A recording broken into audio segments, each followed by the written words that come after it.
আপনারা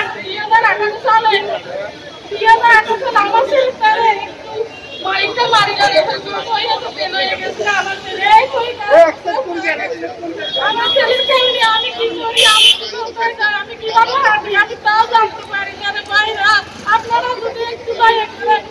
আমার একটা স্বামী নাই আর একটা ছেলে নাই আর একটা কোনো কিছু নাই, আমার একটা কম নাই, নারী নাই, আমি মাঝের বাসায় কাজ করি যাই। আমার ছেলেটা আমাকে একটু সময় খাবার জন্য বলতো না, কামাই দিতে না।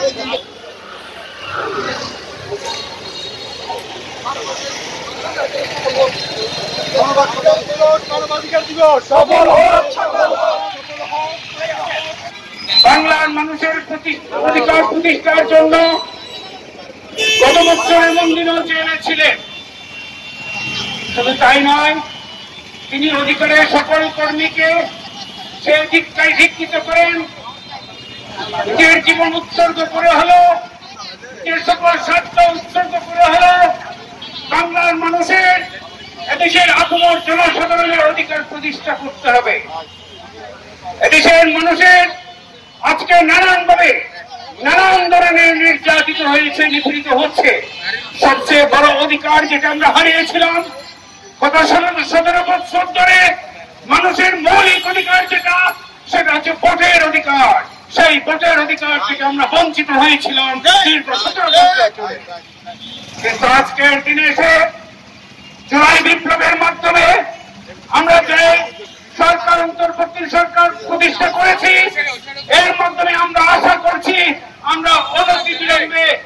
অতি সত্বরেই আমরা আমাদের সেই ভোটাধিকার, আমাদের অন্যতম মৌলিক অধিকার আমরা প্রয়োগ করতে পারবো ইনশাআল্লাহ। আজকের এই অধিকার প্রতিষ্ঠার পেছনে যদি মনে করে থাকেন এমনি হয়ে গেছে, না, আজকে অসংখ্য শহীদের রক্তের বিনিময়ে, অসংখ্য ছাত্রের রক্তের বিনিময়ে আজকে এই অন্তর্বর্তীকালীন সরকার এসছে, জুলাই বিপ্লব এসছে। আজকে আমরা একটা গণতান্ত্রিক সরকার, পরিপূর্ণ গণতান্ত্রিক সরকার, পরিপূর্ণ গণতান্ত্রিক রাষ্ট্র পেতে যাচ্ছি ইনশাআল্লাহ। আমি আশা করছি আমাদের অধিকারের কর্মীরা যারা যেখানে আছেন প্রত্যেকে দেশের প্রত্যন্ত অঞ্চলে ছড়িয়ে পড়বেন এবং এদেশের মানুষকে তাদের অধিকারের সম্পর্কে সচেতন করে তুলবেন। খেয়াল রাখবেন, আমরা যত অধিকার সম্পর্কে সচেতন হব, অধিকার সম্পর্কে আমরা যতই সজাগ হব, তত এদেশের আমলারা মাথা নত করবে, আমাদের কাছে মাথা নত করবে, আমাদের অধিকার দেওয়ার ব্যাপারে সোচ্চার হবে, আমাদের অধিকার দেওয়ার ব্যাপারে অবশ্যই কার্পণ্য করবে না। সেই জন্য আমরা যতই জেগে থাকবো, আমরা যতই জাগ্রত থাকবো, আমরা যতই আমাদের অধিকার সম্পর্কে সচেতন থাকবো, তত বেশি আমরা আমাদের অধিকার পাবো ইনশাআল্লাহ। আমি আর দীর্ঘায়িত করছি না। এবং এই দেশের আইন কানুন সবকিছুকে বৃদ্ধাঙ্গুলি দেখিয়ে মানুষের ভোটাধিকারকে খর্ব করে একটি ফ্যাসিবাদী দুঃশাসন আমাদের দেশের মানুষের উপর চাপিয়ে দিয়েছিল। এবং সেই সময়ে, শুধু সেই সময় না, তারও আগে থেকে অধিকারের পক্ষ থেকে অনেকগুলা সভা সমাবেশ করেছিল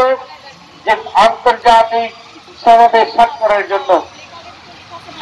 গত 16 বছরের চেষ্টায় সেটা করা যায়নি। আমরা দেখলাম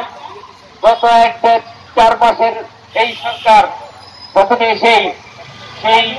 অনুস্বাক্ষর করেছে আন্তর্জাতিক সনদে। এই সনদ অনুযায়ী বাংলাদেশ রাষ্ট্র বিনা বিচারে হত্যা এবং খুন এগুলো করতে পারবে না। সংগ্রামী বন্ধুগণ, আপনারা জানেন এই যে একটি রাষ্ট্রে যখন মানুষের জীবন ধারণের অধিকার থাকে না, বিচার পাওয়ার অধিকার থাকে না, আইনের অধিকার থাকে না, এবং এই অধিকারগুলো যখন মানুষ অর্জন করতে যায়, তার জন্য কতগুলো নিরাপত্তা বেষ্টনী দরকার। এই নিরাপত্তা বেষ্টনী ছাড়া, আইনের শাসন ছাড়া আসলে একটা গণতান্ত্রিক সভ্য রাষ্ট্র কোনোদিন এগিয়ে যেতে পারে না। আমরা দাবি করছি বাংলাদেশে এ পর্যন্ত যত বিনা বিচারে হত্যাকাণ্ড হয়েছে, আটক হয়েছে, প্রত্যেকটার জন্য দায়ী নির্দেশদাতা ব্যবস্থা এবং যারা বাস্তবায়ন করেছে প্রত্যেককে আইনের আওতায় এনে তাদেরকে বিচার করতে হবে। এবং এখনো পর্যন্ত কিভাবে গুম হয়েছিল প্রত্যেকটা গুমের আলাদা আলাদা তদন্ত করে এই গুমের সাথে জড়িতদের শাস্তি দিতে হবে এবং এই সকল পরিবার গুমের শিকার হয়েছে তাদেরকে যথাযথ মর্যাদার সাথে তাদেরকে জীবন ধারণের ভবিষ্যতের নিশ্চয়তা এই রাষ্ট্রকে করতে হবে এবং রাষ্ট্র আর কোনদিন বিনা বিচারে আটক মধ্যরাতে ওয়ারেন্ট ছাড়া নাগরিকদেরকে গ্রেফতার করা এই সমস্ত কর্মকাণ্ড থেকে রাষ্ট্র যাতে আর কোনদিন যেতে না পারে সেই ব্যবস্থা করতে হবে এবং পুলিশ মানেই যে একটা পুলিশি রাষ্ট্র এটা যাতে বাংলাদেশ আর কোনদিন এই পথে যেতে না পারে প্রত্যেক নাগরিক যাতে তার কথা নির্বিঘ্নে বলতে পারে এই কথা বলার স্বাধীনতার জন্য কিন্তু আমাদের দেশের অসংখ্য ছাত্র শ্রমজীবী মানুষজন এখানে রক্ত দিয়েছে এবং এই যে বিশেষ বাহিনীগুলো করা হয়েছে নিরাপত্তার জন্য তথাকথিত নিরাপত্তার জন্য এইগুলা বিলুপ্ত করতে হবে এবং আর যাতে কোন রকম মানে দায় মুক্তি এই যে হত্যাকাণ্ডের যে দায় মুক্তি এগুলা দেওয়া চলবে না এই সমস্ত দায় মুক্তি গুলা বাতিল করতে হবে আপনারা জানেন যে আজকে এই দিনে বাংলাদেশের বর্ডারে এবং ভারতে বাংলাদেশ নিয়ে ইন্ডিয়াতে ব্যাপক অপপ্রচার চলছে বাংলাদেশ বিরোধী তৎপরতা চালাচ্ছে কথিত যে বেশিরভাগই সরকার আওয়ামী লীগ ছিল শেখ হাসিনা এবং তার আওয়ামী সাংবাদিকরা এবং ভারতীয় মিডিয়া একাকার হয়ে গেছে আমরা বলতে চাই বাংলাদেশ আওয়ামী লীগ না ভারতীয় আওয়ামী লীগ এটা সেটা আওয়ামী লীগকে পরিষ্কার করতে হবে এবং আজকে